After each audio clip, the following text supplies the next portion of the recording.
Boa tarde, começar o ano com o pé direito, falar aqui um pouquinho sobre a revisão da vida toda, por que a gente esperava que fosse aprovado no STF, por que foi aprovado, né? E qual era o grande argumento do INSS, né? Para não ser. Vejamos, a revisão da vida toda é o tipo de revisão que tem um fundamento na lei de forma bem notável, não tem muito o que discutir, é bem simples de se explicar. Em 19 de novembro de 1999, veio uma lei que modificou a fórmula de cálculo de benefício da Previdência Social. O que acontece é que antes, as pessoas, quando iam se aposentar, elas contribuíam alto só nos últimos 3 anos, porque eram os anos que iam ser utilizados para fazer a média de salário, e para ter direito a uma RMI boa, eles contribuíam bem nesses 3 anos, que era o único que ia ser utilizado. Mas, com essa mudança, né, essa reforma na época, as pessoas poderiam ser muito prejudicadas se de repente fosse utilizado todo o período laboral, porque elas não se programavam para isso. Elas normalmente contribuíam mais baixo e depois iam contribuir mais alto só no final. Então surgiu uma regra de transição. A regra geral, óbvio, era que se fosse utilizado todos os salários de contribuição, né? Era 80%, né? Se tirava os 20% menores, ficava com 80% das contribuições, né? As mais altas, e fazia uma média delas. Mas você utilizaria todas. Mas essa regra de transição que eles criaram, ela dizia o quê? Olha, nós não vamos utilizar as contribuições anteriores a julho de 1994. E aí, essas pessoas que já estavam no regime geral, elas conseguiram fazer ali seus últimos anos de contribuição e já se aposentar sem utilizar as contribuições antigas. Então fazia sentido. E muitas das vezes, de fato, isso foi o melhor. Por quê? Porque o que se espera é que o segurado trabalhe durante a vida e ele vai escalonando, né? Vai crescendo no emprego e, consequentemente, no final da vida, ele tem uma contribuição mais elevada e, consequentemente, gerasse um benefício maior. Mas isso não é a regra para todo mundo, certo? Se isso não é a regra, não podemos fazer disso regra, até porque é uma regra de transição.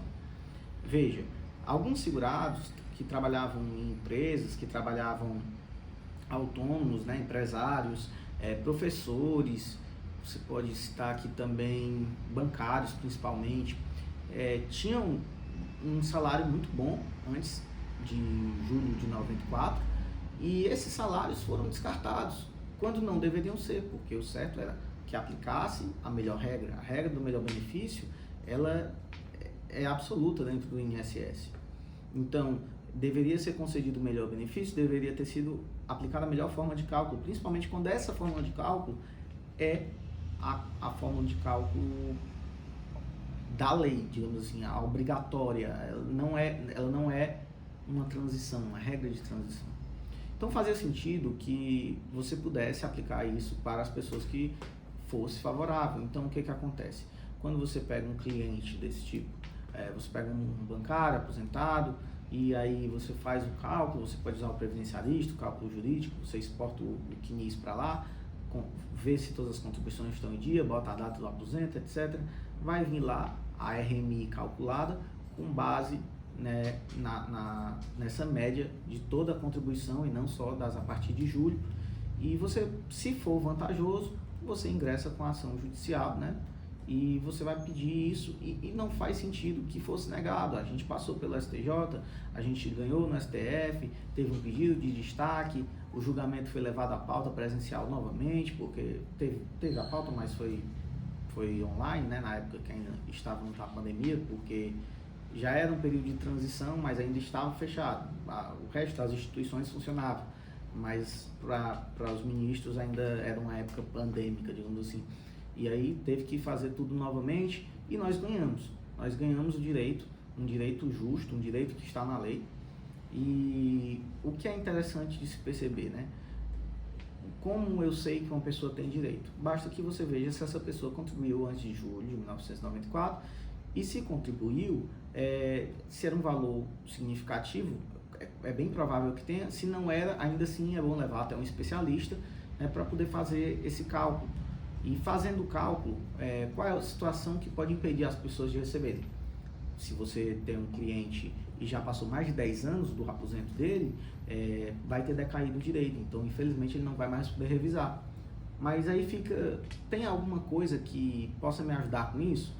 Sim, veja, A gente não vai contar da data que pediu o benefício, nem da data que foi despachado e concedido. A gente vai contar do recebimento do primeiro salário. Se ele pediu em 2014 e ganhou no começo de 2015, mas o primeiro salário só foi em março, maio, a partir desse salário é que a gente vai contar a decadência. Outra coisa, benefícios previdenciários dão direito às vezes a outro benefício previdenciário. Se era uma situação em que uma pessoa estava aposentada, ela faleceu, a esposa pediu uma pensão por morte, e a pensão por morte não tem 10 anos, a pensão por morte pode ser revisada. O auxílio-doença, a aposentadoria por invalidez, qualquer benefício, em tese, poderia ser revisado, porque aquelas contribuições não estavam incluídas no cálculo. O que acontece também, que é deveras interessante, é que você, às vezes, pode pegar alguém que vem recebendo um benefício de incapacidade há muito, muito tempo, 11 anos, 12 anos, e aí você quer revisar esse benefício de incapacidade e não consegue. Observe, se hoje você pedisse uma conversão do benefício de incapacidade para um benefício de aposentadoria por idade, porque visto que passou 12, 13 anos, pode ser que essa pessoa já tivesse o tempo de carência para aposentadoria por idade, e ela tendo, como converter na aposentadoria por idade, você teria um novo benefício que teria um novo prazo para decair, e você poderia já solicitar a revisão. Então, assim, você pode tentar sempre buscar uma forma de conseguir o direito do seu cliente. Particularmente, eu percebi que isso era bem interessante para alguns meus que recebiam benefício de longa duração por incapacidade. É claro, não vai ter atrasados, porque você trocou o benefício, mas ainda assim você vai garantir um melhor benefício. Se essa for a única opção que você tem, é interessante.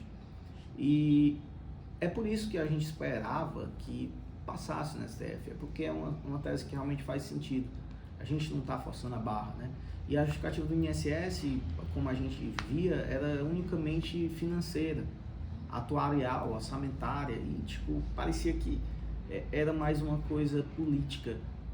O Brasil não aguentaria pagar tanto para tanta pessoa, mas o Brasil estava devendo, essas pessoas contribuíram, não é uma questão de, eu vi uma advogada no dia da sustentação oral, e ela falava que, se o INSS não pode suportar isso, se o INSS quebrar com isso, é um problema.